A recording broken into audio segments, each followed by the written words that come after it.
Hello, everybody. Welcome into GSMC's Down by Contact Sports Podcast.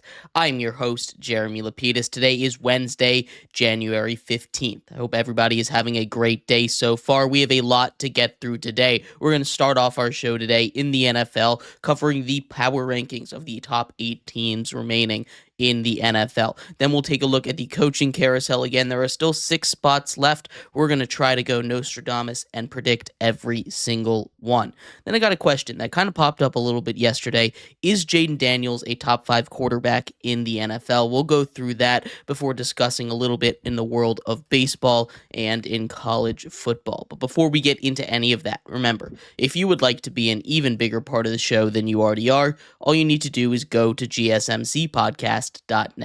Or if you are on YouTube, you can use that super chat feature. If you do either of those two things, a message should pop up on the bottom of the screen for you, me, and everybody else around the world to see. If you do have a burning question about sports, anything at all that you would like to ask, go ahead and throw that in the comments. Throw it in the chat. I will get to it as soon as I possibly can. I appreciate everybody so much for sticking around, talking some sports with me here on a beautiful Wednesday, January 15th.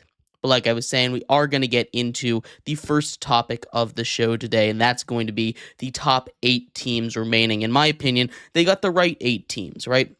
I think these are undoubtedly the right 8 teams in the NFL. And we're going to start off at number 8, the divisional round power rankings, and that goes to the Houston Texans. I think outside of the Texans, I don't think any other team is really that close to them. The Texans, of course, have their issues offensively. We saw it in the first round of the playoffs. They don't have the most complete offense, especially on the offensive line. But the defense is amazing, right? They were able to force 4 interceptions out of Justin Herbert, and a guy that never really turns the ball over. He threw more interceptions in that playoff game than he did all regular season, right? So they have the defense and the players to be able to win some games, but the offense was really lagging behind.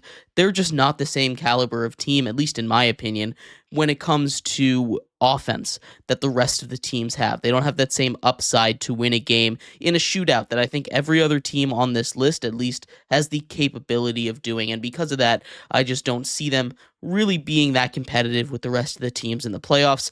They're number 8 on the power rankings. Continuing to number 7, this is where I had my first real question. I put the Commanders here, right? Their offense is amazing. Jaden Daniels has put together one of the best rookie quarterback seasons in the history of the NFL. There's no doubt about that. What he's been able to do this season, going to win Rookie of the Year, going, as we're going to talk about later in the show, arguably a top 5 quarterback in the NFL right now, has been nothing short of incredible, turning that franchise around in Washington in just one season.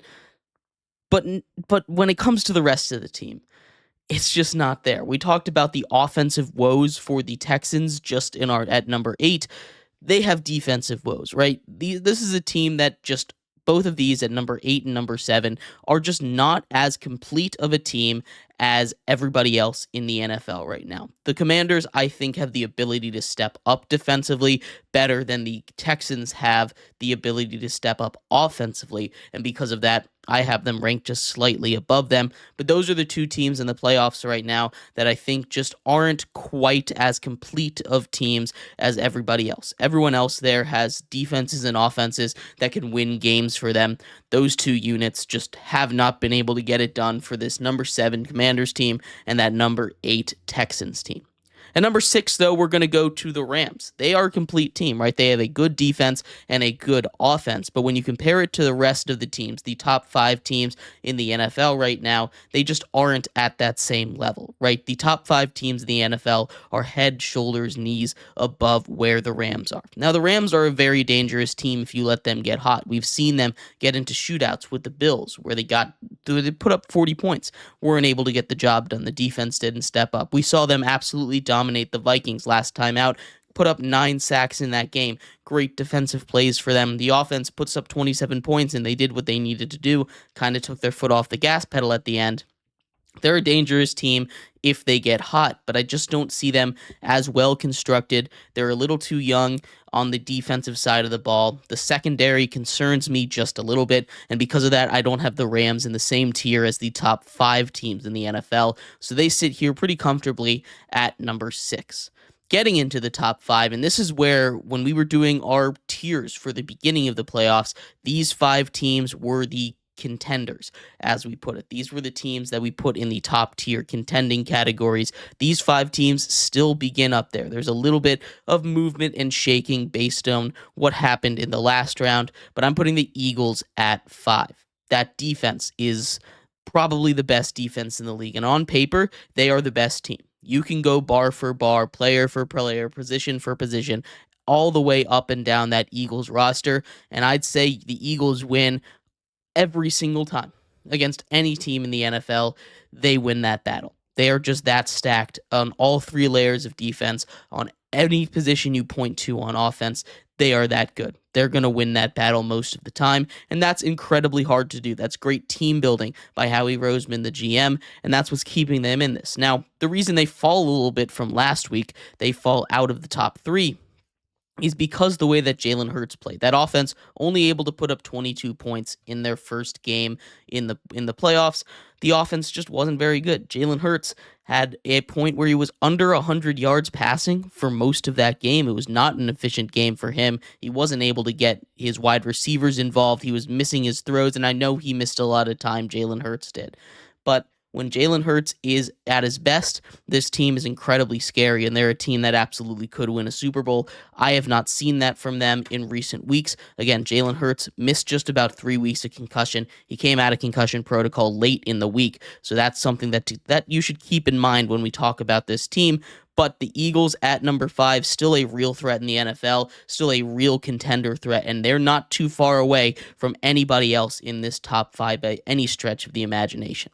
At number 4, we're going to go with the Detroit Lions. The reason they're here at 4 as opposed to number 2 or number 1 is because they're just too injured right now. They're getting a couple guys back, right? They're getting David Montgomery back. That's going to be a huge get for their offense. They're getting a couple guys back defensively. They've got a really good unit that played really well against the Vikings and Sam Darnold last time out, but I'm just a little concerned that the injuries are going to come and bite them, especially playing against an offense as high-powered as the Commanders. I'm really curious how it's going to go. Now, I do think that the Lions will still end up taking this because the Commanders, again, their defense, they don't really have that elite run defense. They don't have a great run defense, one of the worst run defenses in all of football. But I digress. The Lions here at number 4, they're just a little bit too injured, especially defensively, for me to put all of my faith in them as we get down the stretch. But still, again, like the Eagles, top contending team. Do not take your eyes off them because they are really, really good this year. At number 3, we have the Bills. The Buffalo Bills are here are above these two teams, first of all, because they beat the Lions, right? They took them out at basically the same strength not too long ago. Josh Allen has that ability to go superhuman mode, absolutely destroy anything and everything in his path. That's something that he has the capability to do, and he's done it multiple times this year. There's no reason to believe that he won't be able to do it again as the playoffs continue. He's got a massive game this week against those Baltimore Ravens that are still up here on the list. The Bills, the reason they're not at number 1, the reason they're not at number 2, it's because their run defense is probably their biggest weakness, and they were lucky to go up against a Denver Broncos team that has little to no run game. Like, they like to try and run the ball, but their stable of running backs, their 3, 4, 5 running backs that they trot out every single game was not going to be able to get much done against a Bills team that just didn't let them stay in the game long enough to establish that run game. It's going to be a lot tougher when they go up against the Ravens, and I just don't trust that defense to be able to hold down Derrick Henry and Lamar Jackson. So they are here at number 3.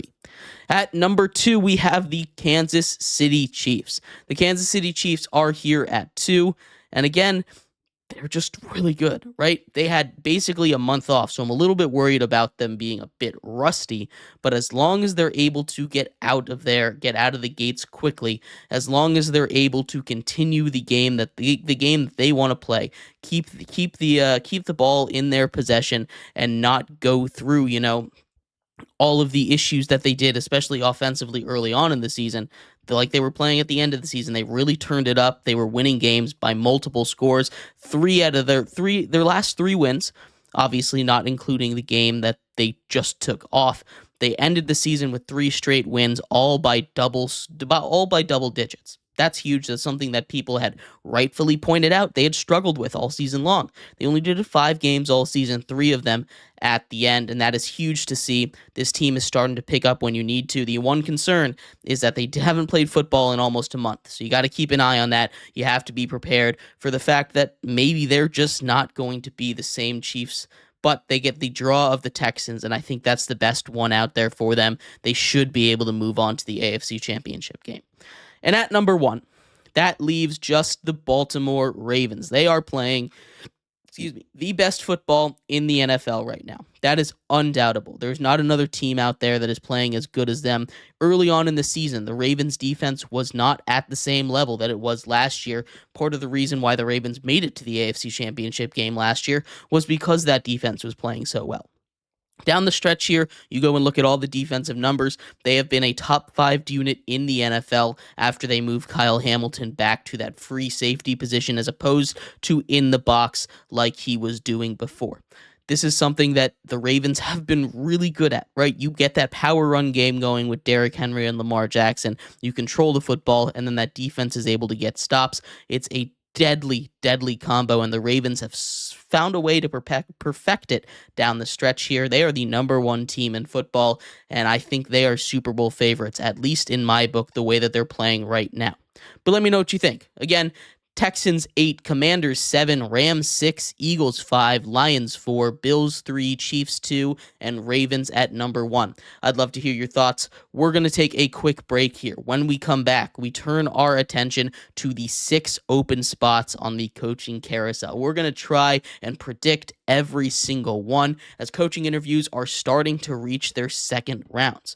We'll be right back here on GSMC's Down by Contact Sports Podcast. I feel like I'm losing my mind. Is everybody in the world blind? Please, Lord, give me a sign, a sign. I feel like I'm losing my mind. Is everybody in the world blind? Please, Lord, give me a sign, a sign. I wanna be the greatest. Everybody on the fake shit. I look around and feel like everybody is the fakest. I make this every day and I'm impatient. Hoping one day I blow up from the basement. Statement, the top is so vacant. I don't hear shit that I think is amazing. Waiting for my day when I'm playing. Sold out shows for 1,000 faces. Hey, give me that crown. Get in my way and to be put down. It ain't replaced all this my sound. If I want that shit, then I'll get it right now. I'm losing it, the news it fits. I'm losing shit, a stupid myth. You choose to live or choose to dip. You choose to fight or lose your grip and lose a gift. Oh. I feel like I'm losing my mind. Is everybody in the world blind? Please, Lord, give me a sign, a sign. I feel like I'm losing my mind. Is everybody in the world blind?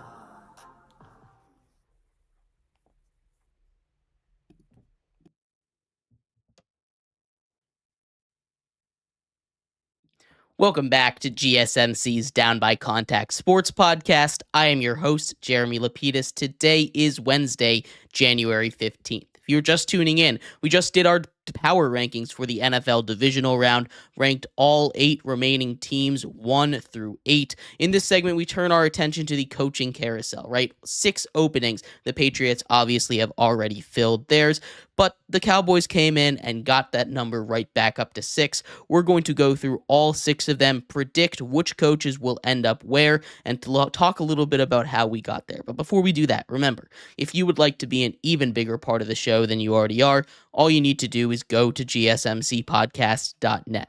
Or if you are on YouTube, you can use that super chat feature.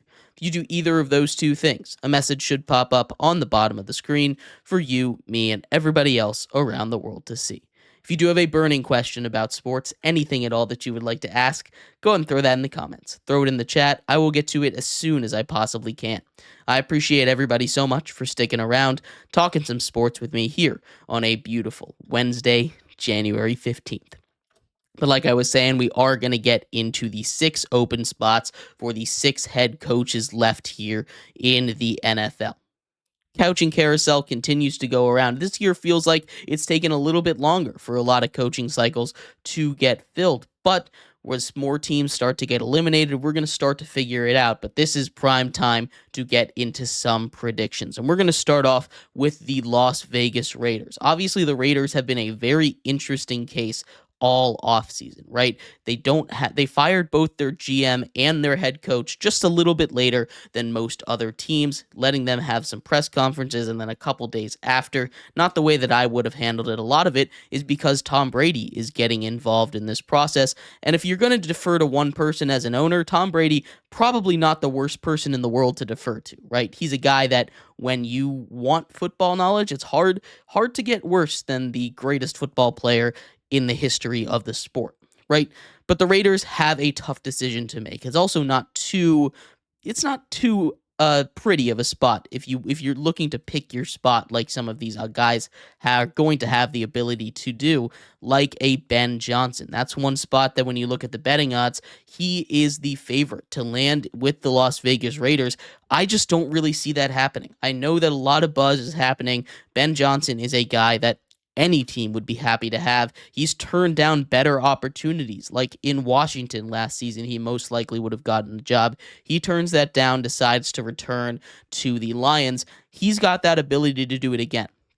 Do I think he's going to do it? No, I think he will find a job this coaching cycle, but I think there are better options out there than the Raiders. Now, if I had to list, go down a line here and go in order of which teams have the best spots to go to, the Raiders wouldn't be too far back. They've got a lot of cap space, but the only issue is they just don't have a quarterback. And as a first-time head coach, you don't want to hitch your wagon to a team that doesn't have a quarterback because that's going to make your job so much harder. So I think the Raiders are going to go and try and get a retread, someone trying to get back into coaching, maybe a guy like a Brian Flores, maybe a guy like a Pete Carroll. And I think that's the direction that they're going to go. And I think at the end of the day, Pete Carroll returns to the NFL, ends up coaching with the Raiders. We've heard his name a little bit in the headlines when talking about the Cowboys, when talking about the Jags, when talking about the Jets, some of these teams that have a retread written all over them.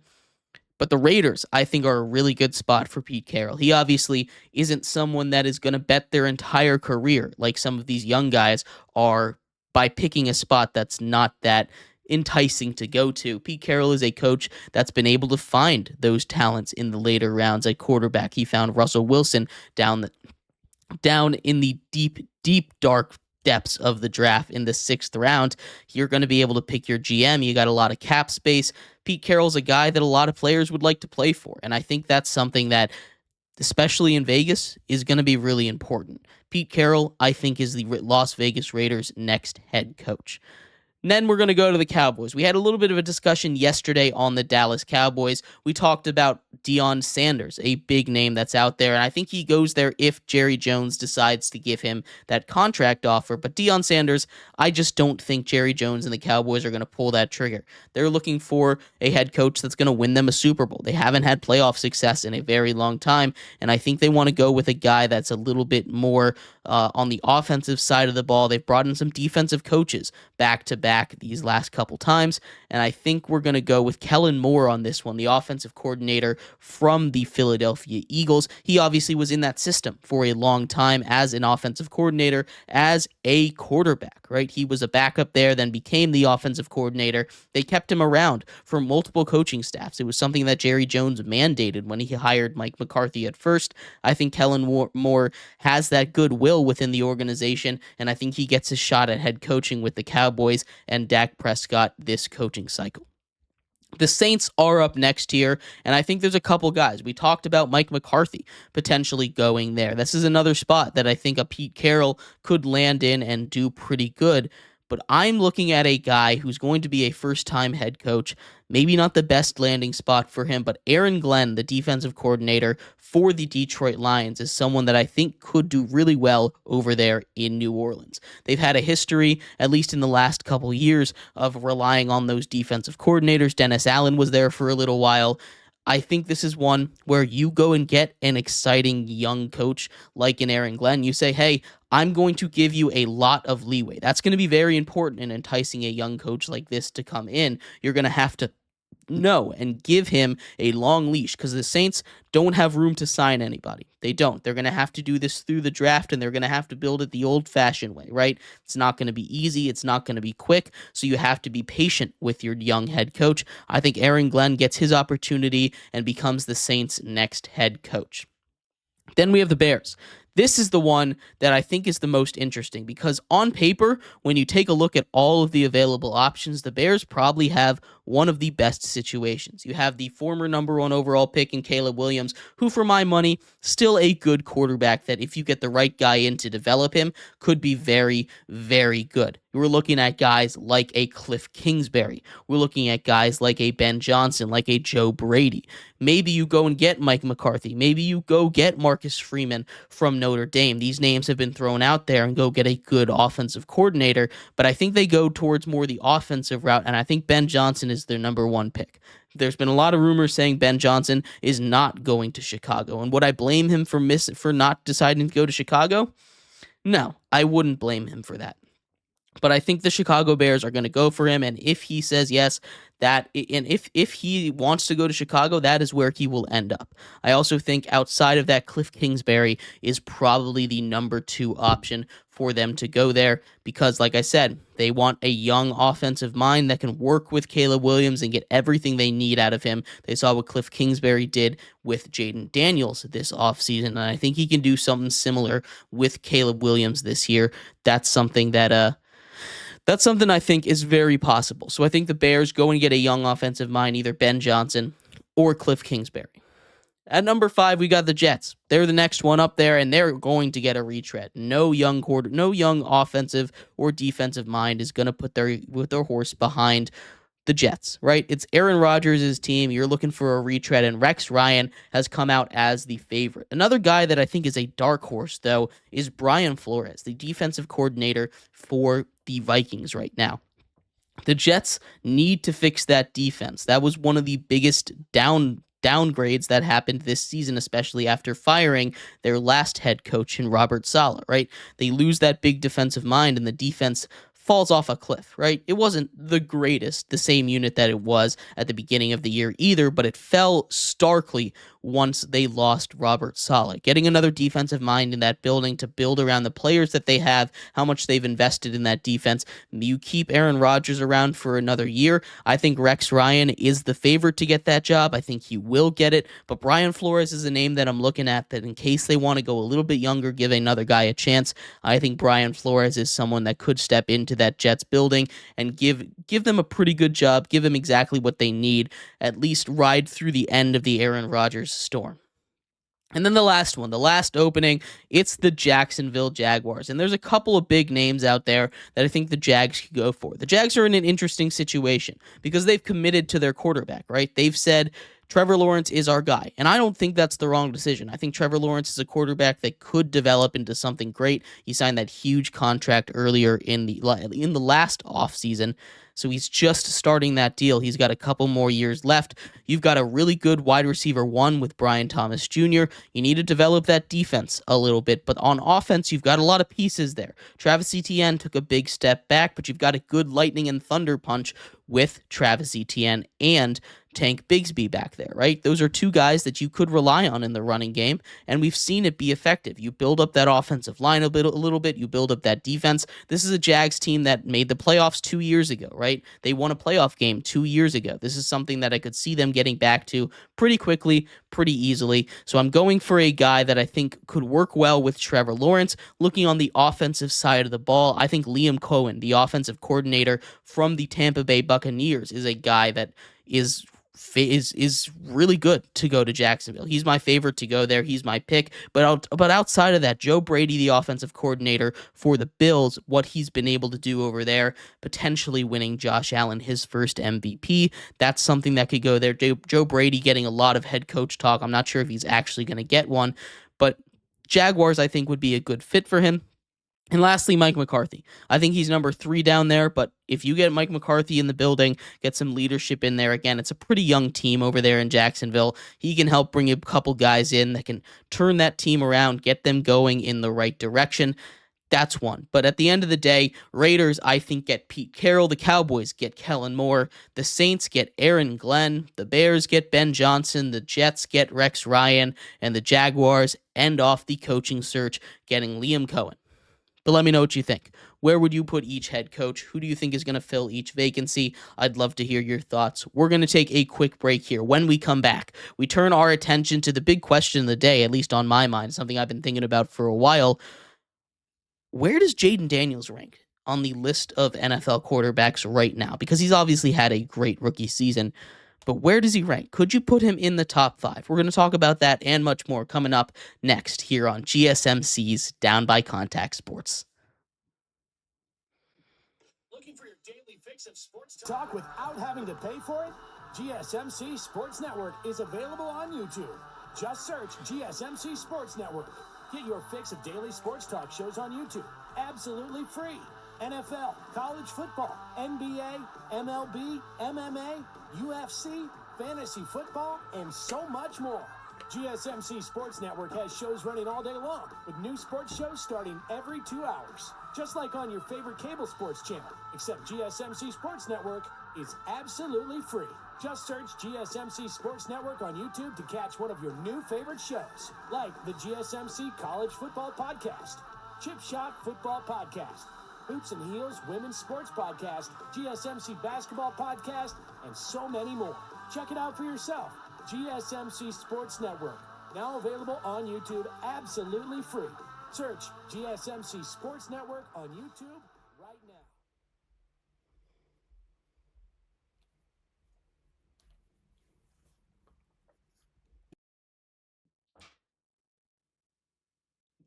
Welcome back to GSMC's Down by Contact Sports Podcast. I'm your host, Jeremy Lapidus. Today is Wednesday, January 15th. If you're just tuning in, we just finished going over the power rankings for the NFL Divisional round, and we've filled the 6 open spots for head coaches in the NFL. In this segment, we finish off our NFL talk talking a little bit about Jaden Daniels, the phenom rookie quarterback that now belongs to the Washington Commanders. We're going to talk about where he ranks amongst all quarterbacks. How high can we put him in conversations without sounding insane? We're going to talk about that in just a second. But before we do that, remember, if you would like to be an even bigger part of the show than you already are, all you need to do is go to gsmcpodcast.net. Or if you are on YouTube, you can use that super chat feature. If you do either of those two things, a message should pop up on the bottom of the screen for you, me, and everybody else around the world to see. If you do have a burning question about sports, anything at all that you would like to ask, go and throw that in the comments. Throw it in the chat. I will get to it as soon as I possibly can. I appreciate everybody so much for sticking around, talking some sports with me here on a beautiful Wednesday, January 15th. But like I was saying, we are going to get into the big conversation, something that's weighing on my mind. We kind of talked a little bit about it yesterday if you were here in the show, but is Jaden Daniels a top 5 quarterback? It's something that, again, I've thought about for a while. I went and did a quarterback ranking quiz. I went and thought about what tier I could put him in. So I broke quarterbacks down into 6 different tiers-ish. You know, you have your quarterbacks that need some help. Your guys like a Sam Darnold. Your guys like Russell Wilson, Derek Carr, Bo Nix, Justin Fields. These guys in this tier could be pretty good starters, right? They're never going to be elite starters, but they could be Pro Bowl level starters if they get the right supporting cast around them. Then you have young guys that are just a little bit too experienced to really put judgment on, so I didn't know where to put them, kind of in that 5th tier. Could be higher, could be lower, depending on how high or low you are on them when they were in their draft cycle. Drake May didn't even start a full season. Bryce Young really came on towards the end of the season, but his early body of work in the NFL was not very good. We have Michael Penix, who looked solid, only went 1-2 in his games starting this year. So books a little bit out on him still. And then you have a guy like Trevor Lawrence, who's dealt with injuries, got that big contract, but still is pretty young. Was drafted just 4 years ago at this point. The book is still a little bit out on him, and Anthony Richardson. These guys are a little bit too young to really put full judgment on them, and I think because of that, we're just going to take a step back and put them in this young tier for now, or this inexperienced tier, to really just sit and think about them a little bit. that's not a tier that I would put Jaden Daniels in. I think he's escaped that with what he's done this season. His consistency and how great he's been, what he did this season. I know he's a rookie. I know he's young, but I think he's escaped that tier and gotten into the real rankings. And this is where it starts, right? You have these guys that could be great year to year. Guys like Brock Purdy, guys like Baker Mayfield, guys like Aaron Rodgers, especially now, right? Earlier he'd be in that top tier, but not right now. He could be great any given year. Tua, another guy as long as he stays healthy. And I threw Caleb Williams in this tier, although honestly, probably should have gone in that young tier as well. And then you have this tier 3, and this is where you can start getting into conversations. So I'm going to stop rushing through this now. The 3 tiers that I have left, we're looking at quarterbacks like number 1 to quarterback around 12 to 13, right? This tier I'm going to call the great tier, where they've escaped that mediocrity level, even in just the slightest level. This tier has guys like Kyler Murray and Dak Prescott, maybe near the bottom of it. Jared Goff hanging out near the bottom of that as well. Near the top of this tier, you might have guys like Matt Stafford, who might have fallen off a little bit because of age, but as you see in these last playoff games, continues to dominate, continues to be great. You have Jordan Love and CJ Stroud, Geno Smith, these guys that have won a lot of regular season games, but aren't really, in my opinion at least, poking that top tier of elite quarterback play. And you would be fair in saying that Jaden Daniels belongs in this tier. I think it's completely fair argument to put him in this tier, but if I put him head to head against really any one of those guys, I'm taking Jaden Daniels every time. You go 1 versus 1, who's going to win me this drive? Jaden Daniels versus Matt Stafford, and that's a little bit of a question. I think I'm leaning on Jaden Daniels. What he's able to do with his legs just gives him that upper edge. Versus Jordan Love, I'm taking Jaden Daniels. He's a little bit more consistent and won't put the ball into trouble as much. CJ Stroud, again, I'm taking Jaden Daniels. They both had really similar rookie seasons. CJ Stroud he hasn't been able to handle pressure as well as Jaden Daniels has been able to do this season. Geno Smith, as good as he's been great at handling pressure. He's just not that same level of athlete that you have when you're looking at a guy like Jaden Daniels. I'm taking Jaden Daniels over him. Same thing with Jared Goff. When he's got the supporting cast, he's great. When he gets that quick throw out, he's great. But you get him under pressure, he's not that great at handling it. Dak Prescott has been up and down his whole career with interceptions. And Kyler Murray, well, he is that sort of athlete. I just think Jaden Daniels has that arm, that it factor a little bit more than Kyler Murray has throughout his whole career. So I'm taking Jaden Daniels over all of those guys. And that's where you get to this next tier. And I'm going to ignore this next tier for now because I think we have to first establish what that top tier is, right? When I say, is Jaden Daniels a top 5 quarterback in this league, I'm not asking if he's the number 1 quarterback, right? I'm not asking if he's the 3rd best quarterback in the league because I'm not trying to put him in conversations with guys like Patrick Mahomes. I'm not trying to put him in conversations with guys like Lamar Jackson. I'm not trying to put him in conversations with guys like Josh Allen and Joe Burrow, right? Those 4, I think, are the big 4, the Mount Rushmore of quarterbacks in the NFL right now. They are the elite talents that are up there. Mahomes, Lamar, Josh Allen, and Joe Burrow. Those are the ones that you look up to if you are every other quarterback in the league right now. And I think you can put them in just about any order, and I'd be fine with it as long as Mahomes is at number 1. You put 2 through 4 in any order, I'm not going to really bat an eye, right? Those are the 4 best quarterbacks in the NFL, and I don't really think people would argue. But then this question of who is the 5th best quarterback in the league comes to mind. And there's a couple guys that could take it. And I think if you discount Jaden Daniels from this conversation, you're crazy, especially after what he's been able to do this season. There is no reason not to let him in that conversation. You have Jaden Daniels, you have Jalen Hurts, who a little bit inconsistent when injured, but has been really good at times in his career. I think deserves to be in that conversation. Justin Herbert, this is a little bit of a controversial one. He was my QB5 headed into this season. Justin Herbert was, and he didn't do a lot to take me out of it. Now, recency bias is a real thing. When you go up and you show up in your playoff game, one that you were supposed to prove all the haters wrong, that no, you can show up in the playoffs, you're not a playoff choker, and then you throw 4 interceptions in the game, it's not going to look good. And I'm not saying definitively that he is the number 5 quarterback in the league, But he was my number 5 heading in, and I think if you're not allowing Justin Herbert into this conversation after having one bad game, you shouldn't allow Jalen Hurts into this conversation. You shouldn't allow guys like Jordan Love into the conversation or CJ Stroud into the conversation. And then at that point, you're basically just saying no one is that number 5 quarterback in the league. Because outside of those top 4s, I think there is a huge drop-off. I really do. And because of that, I think Jaden Daniels, you could reasonably say, is the 5th best quarterback in this league. And I'm leaning towards the fact that he is. Right now, when I did my rankings, obviously, Mahomes, Lamar, Josh Allen, Joe Burrow. Those are my top 4. Then at number 5, I put Jaden Daniels. Behind him, I put Jalen Hurts and then Justin Herbert. Those are my top 7 quarterbacks. Stafford at 8, CJ Stroud, Jordan Love at 9 and 10. You can argue with me about the rest of them, but I think outside. But we look at the guys right behind him. There's not too much of an argument for him to be at least in conversation with them.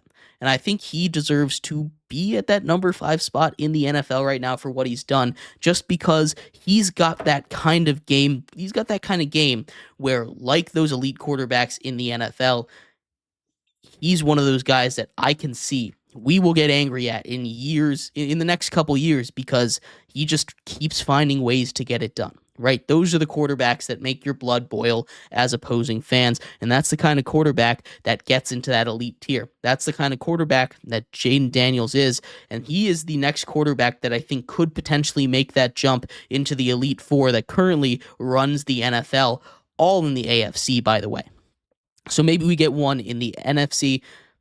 Should be fun for the Commanders fans. I cannot wait to see how it turns out. But let me know what you think. Who are your top 5 quarterbacks? Does Jaden Daniels deserve a shot? I really think he does. I'd love to hear your thoughts.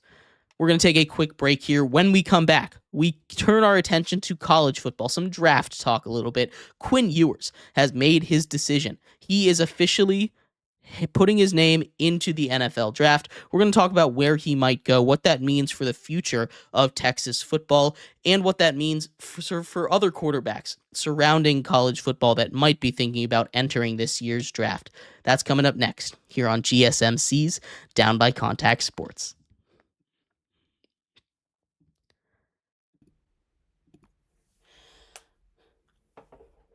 For the best and latest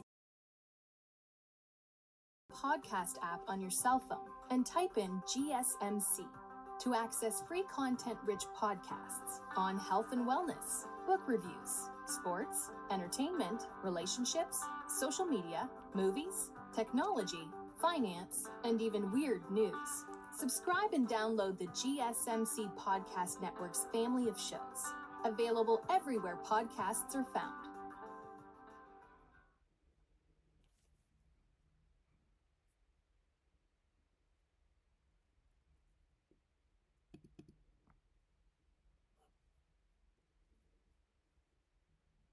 For the best and latest podcasts available anywhere, go to the podcast app on your cell phone and type in GSMC to access free content-rich podcasts on health and wellness, book reviews, sports, entertainment, relationships, social media, movies, technology, finance, and even weird news. Subscribe and download the GSMC Podcast Network's family of shows, available everywhere podcasts are found.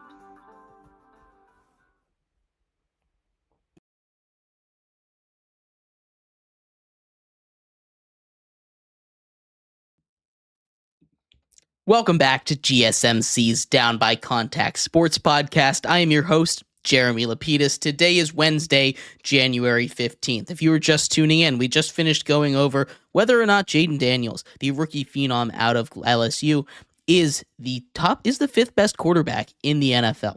In this segment, we finish up our football talk, talking a little bit about another quarterback that entered the draft in the last 24 hours. That would be Quinn Ewers out of Texas. After officially being eliminated from the college football playoffs, he entered his name into the 2025 NFL draft pool. We'll talk about where he might end up, how late in the draft he might go, and why he ended up deciding to go as opposed to staying in college like a lot of other athletes of similar draft stock are doing. But before we do that, remember, if you would like to be an even bigger part of the show than you already are, all you need to do is go to gsmcpodcast.net. Or if you are on YouTube, you can use that super chat feature. If you do either of those two things, a message should pop up on the bottom of the screen for you, me, and everybody else around the world to see. If you do have a burning question about sports, anything at all that you would like to ask, go ahead and throw that in the comments. Throw it in the chat. I will get to it as soon as I possibly can. I appreciate everybody so much for sticking around, talking some sports with me here on a beautiful Wednesday, January 15th. But like I was saying, we are going to get into our fourth topic here of the day. Quinn Ewers officially declares for the NFL draft. Quinn Ewers, out of Texas, came out of high school early, originally, went to Ohio State before transferring to Texas. He's been the starter at Texas for the last couple years, kind of had the guy in waiting in Arch Manning behind him, so he didn't have that option of coming back to Texas. Now, a lot of people thought he would enter the transfer portal, especially in the NIL era, and give it another shot, getting paid maybe $1 million or two. Carson Beck reportedly getting $4 million to stay in college football. There's a thought that Quinn Ewers could be able to get a similar amount to go to a school like Georgia that just lost Carson Beck.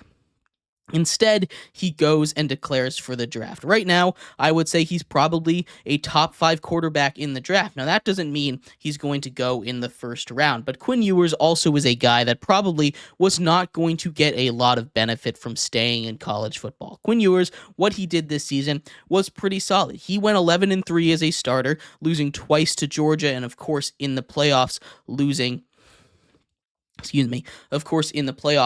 to Ohio State just now. He had 3,472 yards, 31 touchdowns to 12 interceptions. Those are solid numbers when playing in just 14 games. He put up a 75.5 quarterback rating.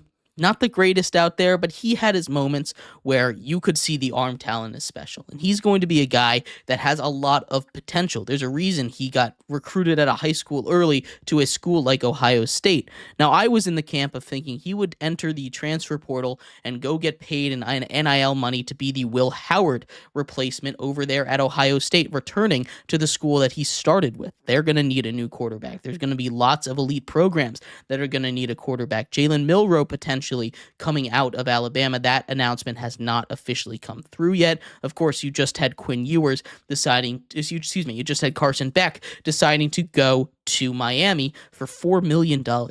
Crazy NIL deal over there. Georgia might need a quarterback. There's lots of big-time programs that might need a quarterback. Instead, he enters the portal. Instead, he enters the draft, and there's a lot of teams that'll get him. He's not projected to be a first-round pick. He could go as early as the second round, but for me, he's looking at a third or fourth-round pick, late day 2, maybe early day 3. He's going to get a shot as potentially a long-shot starter for one of these teams that desperately needs a quarterback. Maybe he gets to sit behind a guy in Indianapolis like Anthony Richardson in case that one doesn't work out. I think that's the kind of prospect that he's going to be, but he also has a lot of time to convince guys, convince scouts, convince teams, convince GMs that he could be something more, be something special, and he's a guy that has a lot of arm talent. He's a guy that when he's not under pressure, that when he has his weapons, could be a very, very effective passer in the NFL. In college football, he's shown that he's been able to do that. He's just been a little inconsistent, especially when he gets under pressure. The offensive line at Texas was generally very good, and most of the time, Quinn Ewers was able to make those good, quick decisions. But when he was under pressure and the first read wasn't there, sometimes he panics, makes the wrong decision, is a little bit inaccurate with the ball. And he's not that special kind of athlete that's going to be able to run around like a Caleb Williams was able to do behind no offensive line with the Chicago Bears or with USC or Jaden Daniels that we just finished talking, that kind of athlete. So he's going to need to learn and get that timing better, be able to deal with pressure. It's not an easy thing to deal with. He's got his weaknesses. He's got his strengths. He's a guy that could potentially be very good in the NFL, but he just needs to work on a couple more things before becoming that real starter. So I'm looking at him as a guy that could potentially get a long shot starter, or a desperate team will go and get him and give him that shot that he could potentially go off with. If he gets drafted by one of those desperate teams, like a team like the New York Giants or like the Raiders, depending on the coaching staff there, he could have a successful career. He could also just have a career that, quite honestly, doesn't work out. And that's completely normal sometimes. But Quinn Ewers is a guy that I think needed a little bit more time in college, although his draft stock probably wouldn't have changed. So I'm not that shocked that he enters the NFL. I'm not looking at first round grade on him, but he's someone that could shoot up draft boards depending on what they see in the pre-draft process. But let me know what you think. How high in the draft does Quinn Ewers go? I'd love to hear your thoughts. We're going to take a quick break here. When we come back, we finish up our show talking a little bit about Roki Sasaki, the Japanese phenom pitcher coming out of Japan. Where might he end up? There are 3 teams that he has moved his attention to. Narrowed his list down to just those 3. We'll talk about the pros and cons for each of them and where he might end up. We'll be right back here on GSMC's Down by Contact Sports Podcast.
Welcome back to GSMC's Down by Contact Sports Podcast. I am your host, Jeremy Lapidus. Today is Wednesday, January 15th. If you were just tuning in, we just finished going over Quinn Ewers deciding to join the NFL draft, probably the 3rd or 4th best quarterback currently in the NFL draft as we speak. Of course, more decisions still to be made. In this segment, we turn our attention to baseball. Free agency questions remain. We've talked a little bit about Roki Sasaki in the past, the Japanese phenom pitcher. He has narrowed his list of potential teams to join down to just 3.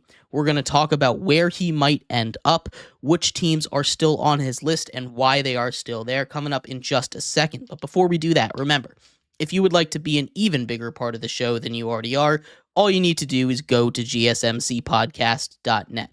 Or if you are on YouTube, you can use that super chat feature. If you do either of those 2 things, a message should pop up on the bottom of the screen for you, me, and everybody else around the world to see. If you do have a burning question about sports, anything at all that you would like to ask, go and throw that in the comments. Throw it in the chat. I will get to it as soon as I possibly can. I appreciate everybody so much for sticking around, talking some sports with me here on a beautiful Wednesday, January 15th. But like I was saying, we are going to get into our 5th and final segment of the day here, that having to do with Roki Sasaki. The young Japanese pitching star coming out of the Japanese league has narrowed his list of teams down to just 3 potential suitors. We're going to start off with the team that I think is the least likely to get him, and that is the Toronto Blue Jays. The Toronto Blue Jays would love him. He would be a frontline starter for them. He would be a guy out there that would immediately make a massive impact on their roster. The reason that I don't see them going is because Japan is very far away from Toronto. Not to say anywhere in the USA is not very far from Japan, but Roki Sasaki has a lot of times stated that he has struggled mentally with sometimes being in the limelight as much. And especially if that language barrier is going to be there, it's not going to be easy. A lot of reports are that he's looking towards mentors that speak Japanese, that have come from the Japanese league, guys like Shohei Ohtani, guys like Yu Darvish, guys that have come over recently and been able to deal with all this pressure, understand what it's like. It's going to be very important for a young guy like him who's already struggled with some of those things in the past. I just don't see him going all the way across the continent to Canada, to Toronto, and I just don't see the Blue Jays really being a true finalist, although they are here in the top three. In the top two, these are the top two teams. Probably from the beginning, they have the most Japanese players currently on their team, at least the ones that are closest to Roki Sasaki, the Padres and the Dodgers. The Dodgers come out here and they already have a full pitching staff, right? You can go up and down. Shohei Ohtani is going to get back on the mound. You've got Glass now. You've got Kershaw. They re-sign Walker Buehler. They go out and they get more pitching. This is a team that if they get Roki Sasaki, they are going to be a 6-man rotation, which is kind of crazy. Now, it works out that way when you have a guy like Shohei Ohtani on the mound because you don't want to give him his rest days. Now, he, with the Angels in the past, has pitched Cy Young level and hit MVP level while playing both ways on a 5-man arm rotation. Now, he didn't pitch the traditional 5-man, but a 6-man rotation could really help them out. You add Roki Sasaki to that rotation, that again, him, Roki Sasaki, Yoshi Yamamoto, Tyler Glasnow, Shohei Ohtani, you got Walker Buehler and Clayton Kershaw. If everyone can stay healthy, you already have the depth. You got the rotation that'll give Shohei's arm a little bit more of a break. He can take an off day every once in a while. That is one that I think would be really, really good for the Dodgers and for him. But I don't see him going there, mostly because the other team that's in the running is the Padres. And there's been a lot of reports that he's very close with Yu Darvish. Yu Darvish and him have a relationship that's already out there. Yu Darvish, of course, a similar experience coming over from Japan as a highly touted pitcher. He's on the Padres, and you add him to that, they would be a really good team, right? They were oh so close to making it past the Dodgers, the stacked Dodgers that ended up winning ended up winning the World Series last season. They were the team that gave them the best run for their money, the Padres did. You get that extra pitcher, you get that extra arm, that would be huge for them. This is a Padres team that desperately needs someone like that, and you can get Roki Sasaki in there. You pair him up with Yu Darvish. Again, you get him these guys that he's comfortable with, can speak the same language. That is huge for guys making a transition over to a brand new country, and because of that, I think it is going to be between the Padres and the Dodgers, but I'm leaning more towards the Padres for him. I just think that's going to work out. Again, we talked about him wanting to be in a bit of a smaller market. Los Angeles is the opposite of that. San Diego fits the bill a little bit more. You're still close to LA, 2-hour drive. You can make that trip if you really want to go into the city, and I think Roki Sasaki ends up with the Padres. But let me know what your thoughts are. I'd love to hear them. We're going to thank you everybody so much for tuning in to today's episode of GSMC's Down by Contact Sports Podcast. I have been your host, Jeremy Lapidus. We will be back tomorrow, same time, same place, talking all the biggest news in sports. You all have a good one. Bye-bye.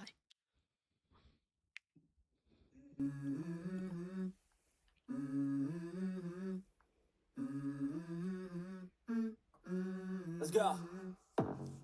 I wake up to a little bit of drool on my pillow, feel like it's gonna be a bad day. Yeah, I'm tired of shit, and the coffee ain't hit yet, damn, ain't that great. I don't wanna go